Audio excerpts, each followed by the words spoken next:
Alright guys, welcome back, and in this lesson I wanted to go over these burp options right here, and also for each of these categories I want to give you guys a real brief overview of what they meant. So for example, if you don't know what a SOX proxy is, I'll give you guys a real quick general broad overview on it, and then you guys can be like, oh, that sounds pretty cool, that's something I want to look into and figure out how to use it with burp. So there you go. So under the Connections tab, Platform Authentication, we already know that authentication just means making sure someone is who they say they are. Now we can either do this with client authentication or server authentication, and Burp supports a bunch of different types of authentication. There are a bunch of different rules on how you want to authenticate. Burp supports all of the most popular ones, and that is what you can set up right here. Now, upstream proxy and SOX proxy. We know what a proxy is, basically a middleman, like we said in, like the second tutorial. An upstream proxy, let's say that a company hired us to do some pen testing for their website.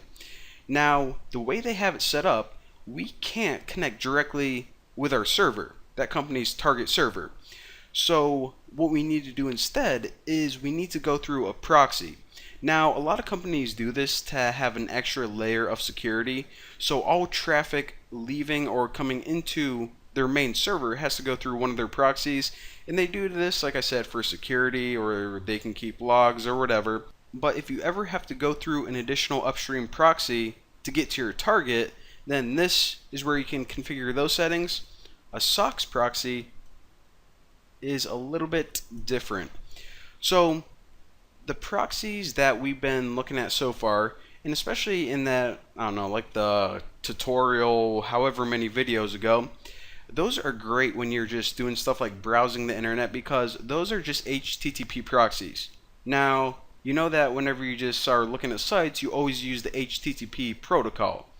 However, there are some proxies that allow you to use different protocols other than HTTP, and this is good if you ever want to do anything basically other than browse the internet. And also, SOX proxies, aside from allowing you to use different protocols, they're also a lot more secure and better at keeping your data private most of the time.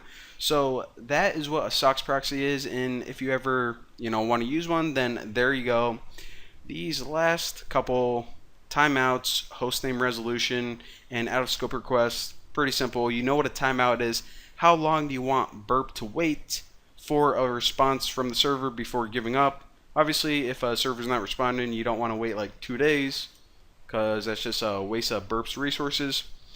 Hostname resolution, obviously, is how we're going to translate host names, in other words, www.google.com, to their IP address. If you ever want to override it from the default DNS server, then you can do it here. Out of scope requests, we already know what scope is.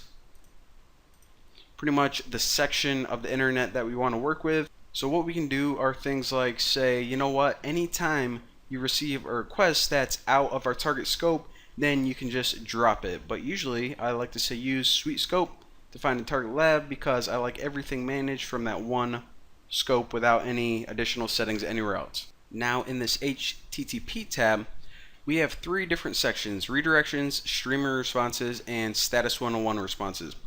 Redirections, we saw this a little bit earlier whenever we logged in, is how do you want Burp to behave whenever it gets redirected. For example, whenever we're on login page, and then we log in and it redirects us to my account page or my profile.php, whatever. So this is how you can deal with how do you want to handle redirections.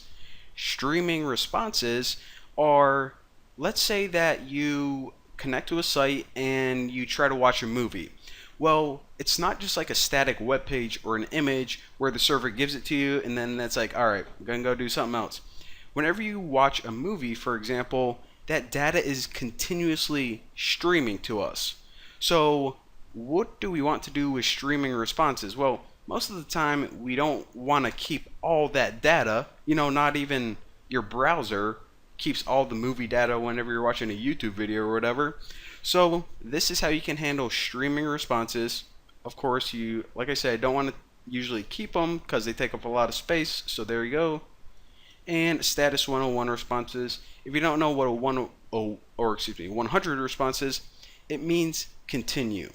So, for example, whenever you submit a form and then the server has to make another request to some other file before it sends you back the final response, then it has to do some intermediary other request. So it's going to send you just a continue, and it's basically its way of saying, hold on, got to go do something else real quick. And well, there you go. That's what 101 means. So it's not the final response. Now in the SSL tab, by the way, if you guys ever try using SSL with Java, you probably know that Java has a lot of trouble with it. And of course, Burp Suite was written in Java, so it sometimes has trouble with SSL. So anytime you want to manually, like adjust what algorithms you want to use, what protocols, what ciphers, then you can do so right here. But I'm going to warn you, you really don't want to mess with this area too often unless you really know what you're doing, because you really don't want to mess up the way Burp communicates and works with the rest of the internet, or every other tool is not going to work. Not a good thing. And some other things, you have client, server SSL certificates. Of course, you really can't manage server SSL certificates from here since this isn't plugged into your target server. But anytime you have a client SSL certificate, you can add, remove, do whatever you want. Server, these are just for viewing. So if you just want to view it, check it out. There you go.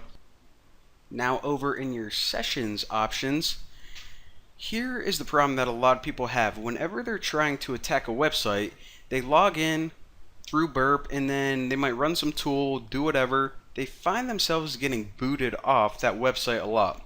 Now the reason for this is a bunch of websites, they write their sessions differently. I don't want to say they all, but a lot of websites use custom session handlers or do something really weird, and this is often due to security reasons for people like us who are trying to do weird things to it. So what you might have to do is you might have to have a custom session rule, and that's what these session rules mean. Basically, you need to tell Burp to do something when it makes a request.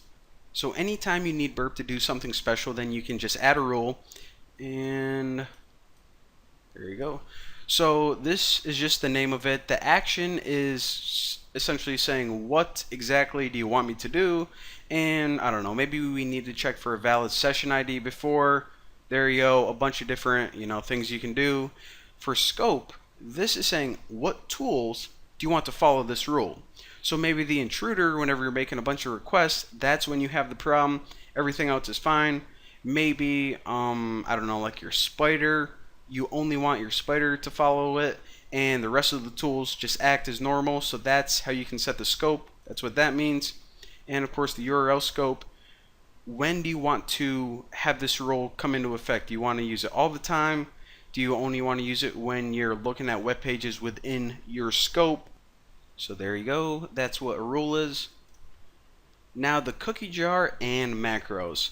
So your cookie jar, appropriately named, Burp is going to keep track of all the cookies, and by default the tools, the spider and the proxy, whenever these tools run, that's the only cookies that it keeps track of. So for example, whenever your intruder is running and it comes across a new cookie, Burp doesn't care about that, and you usually want to leave this as spider and proxy are the only ones that we're going to monitor, because the cookies that you get in your intruder, they aren't usually that helpful.